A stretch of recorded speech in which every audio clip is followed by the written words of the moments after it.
త్వరలో జపాన్ పర్యటనకు వెళ్లనున్నారు. అందుకు సంబంధించిన షెడ్యూల్ ను అధికారులు ఖరారు చేశారు. దాదాపు 8 రోజుల పాటు జపాన్ పర్యటనలో ఉంటారు సీఎం రేవంత్ రెడ్డి.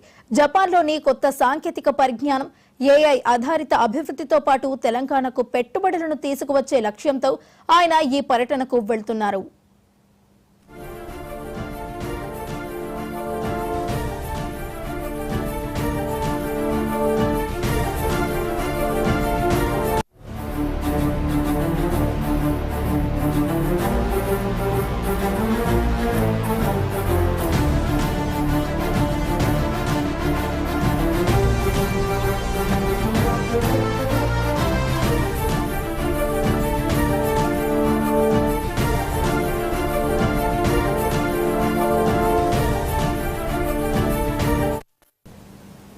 తెలంగాణ ముఖ్యమంత్రి రేవంత్ రెడ్డి త్వరలోనే జపాన్ పర్యటనకు వెళ్తున్నట్టు తెలుస్తోంది. అందుకు సంబంధించిన షెడ్యూల్ అయితే అధికారులు ఖరారు చేయడం జరిగింది.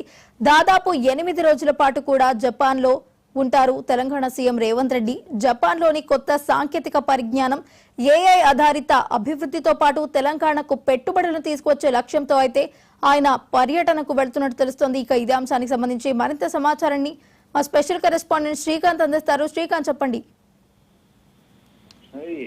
ఈ నెల 15న సీఎం రేవంత్ రెడ్డి ఇండస్ట్రియల్ శాఖ మంత్రి శ్రీధర్ బాబుతో కలిసి జపాన్ పర్యటన వెళ్లనున్నారు. 15న వెళ్లనున్న ముఖ్యమంత్రి నెల 21న దాదాపు వారం రోజుల పాటు ఈ జపాన్ పర్యటనలో ఉండాలని, ముఖ్యంగా ఇండస్ట్రియల్ ఎక్స్పోకు సంబంధించినటువంటి కార్యక్రమంలో ఆయన పాల్గొనబోతున్నారు. రాష్ట్రానికి పెట్టుబడులు ఆకర్షణ లక్ష్యంగా ఈ టూర్ ఉండబోతున్నట్టుగా ఇప్పటికే అధికార వర్గాల తెలిసిన పరిస్థితి కనిపిస్తుంది. అయితే ముఖ్యంగా ఇప్పటికే ఆర్టిఫిషియల్ ఇంటెలిజెన్స్, అదేవిధంగా ఫ్యూచర్ సిటీలో పెట్టుబడుల కోసం ఇక్కడ ఆకర్షించే విధంగా అక్కడ జరిగే ఇండస్ట్రియల్ ఎక్స్పోలో తెలంగాణ రాష్ట్రానికి అనుగుణంగా ఏదైతే కంపెనీస్ వాటితోటి కొన్ని ఎంఓఏలు కూడా, ఒప్పందాలు కూడా చేసుకుంటారని చెప్పి ప్రభుత్వ వర్గాలు చెప్తున్నాయి. ఇది మెయిన్ గా ఇటు రాష్ట్రానికి సంబంధించి పెట్టుబడులు ఆకర్షించే లక్ష్యంగానే ఈ పర్యటన అంతా సాగుతుందని చెప్తున్నారు. మెయిన్ గా ఇటీవల ఆర్టిఫిషియల్ ఇంటెలిజెన్స్ కి సంబంధించి రాష్ట్ర ప్రభుత్వం దాదాపు 100 ఎకరాల్లో ఏఐ సిటీని నెలకొల్పుదామని ప్రకటించిన నేపథ్యంలో ఇది మెయిన్ గా అక్కడ ఆ బృందంతో చర్చ జరిగే అవకాశం ఉంది. అదేవిధంగా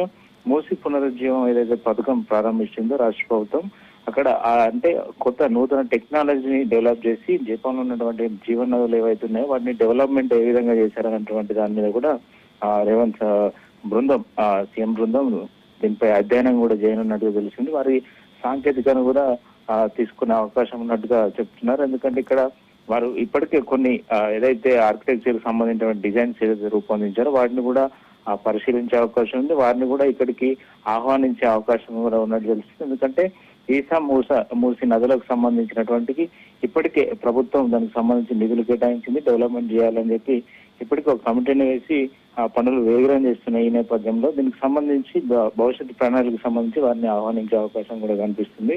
అయితే మెయిన్ గా రాష్ట్రంలో ఉన్న అవసరం ఏదైతే ఇక్కడ ఉన్న అనుకూల వాతావరణం కావచ్చు, పెట్టుబడులకు సంబంధించి ఏ కంపెనీలకు ఇక్కడ అనువుగా ఉంటుందో వారికి వివరించి ఇక్కడికి తీసుకురావడం ఒక ఎత్తు, ఇక్కడ డెవలప్మెంట్ యాక్టివిటీస్ కు తెలంగాణలో జరిగే అభివృద్ధి పనులకు విదేశీ కంపెనీలను ఎలా తీసుకురావాలి, అదేవిధంగా అక్కడ నైపుణ్యాన్ని ఇక్కడ ఎలా వినియోగించుకోవాలనే దాని మీద ప్రధానంగా జరగనుంది. అదేవిధంగా స్కిల్ యూనివర్సిటీకి సంబంధించి స్కిల్ డెవలప్మెంట్ కు సంబంధించి జపాన్ లో ఎలాంటి పద్ధతులు అనుసరిస్తున్నారు, ఇక్కడ తెలంగాణ రాష్ట్రానికి సంబంధించినటువంటి అక్కడ ఉన్నటువంటి కీలక ఏదైతే యూనివర్సిటీ ఉందో వాటితోటి ఒప్పందాలు చేసుకునే అవకాశం మీద కూడా ఈ పర్యటన ఉండబోతున్నట్టుగా అధికార వర్గాలు తెలుస్తుంది. ఈ జపాన్ పర్యటన వారం రోజుల పాటు సాగనున్న ఈ పర్యటనలో వాళ్ళు కీలక ఒప్పందాలతో పాటుగా ఇటు రాష్ట్రానికి సంబంధించిన పెట్టుబడులపై పర్యటన జరగనుంది.